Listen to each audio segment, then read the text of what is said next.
الله ደስ እንደሚያስተሳስረው ማለት ነው። ሴቶችን በመጥፈቱ ጊዜ ዕዳቸውን ጠብቃችሁ ፍቱ፣ አላህን ግን ፍሩ አለ።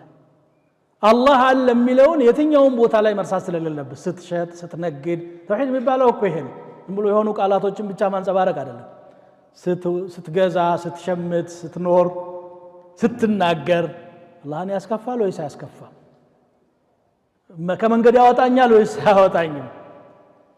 በጥንቃቄ ከረብል ዓለሚን ጋር ያለው ግንኙነት እንዳይሻክር፣ እንዳይደፈርስ፣ እንዳይበላሽ፣ እንዳይበከል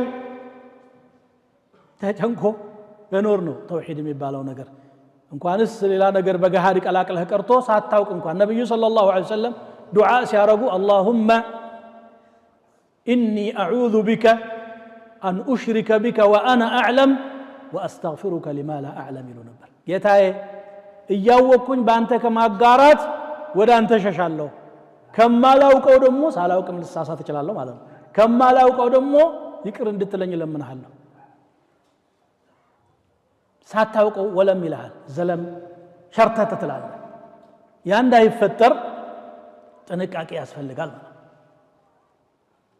በምንም መልኩ የአላህን ጀናብ ልዕልና፣ እያልነት፣ ጌትነት ለሌላ አካል የመስጠት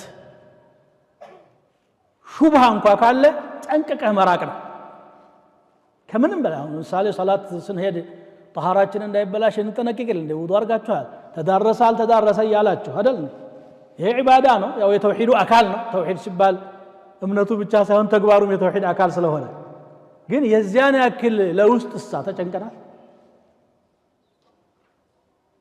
ውዱእን የሚያፈርስ ስንጨነቅ ዓቂዳን የሚያፈርስ እሳ ምን ያህል ጥንቃቄ አድርገናል? የተውሂድ ነገር ሲነገር የሚሰለቸው ጤነኛ ተውሂድ የሌለው ሰው ነው። ቁርአን ነው ይሄን የሚናገረው። እንዴት አደርሰዋል? አንተ ሙስሊም አይደለህ እንዴ? አልহামዱሊላህ ረብል ዓለሚን ብሎ እኮ ነው የሚጀምረው። ከዚያ ነው የሚነሳው።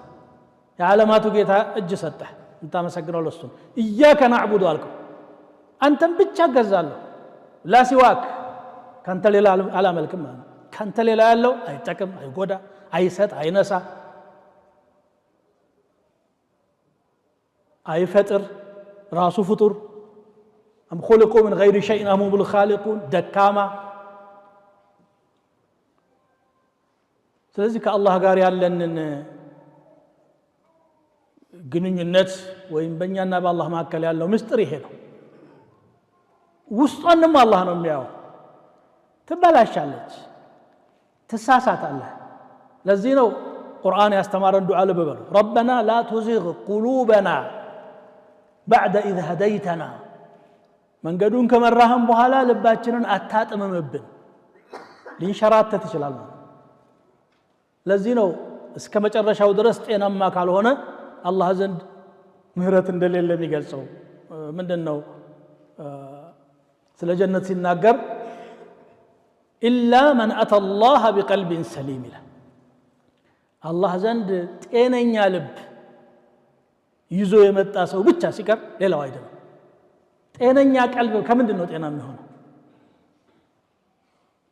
ከነዚህ ነገሮች ነው። ከሽርክ ጤነኛ ይሆናል፣ ከቢድዓ ጤነኛ ይሆናል፣ አላህ ያለውን ለመቀበል ዝግጁ ምንጊዜም። ፈላ ወረቢከ ላ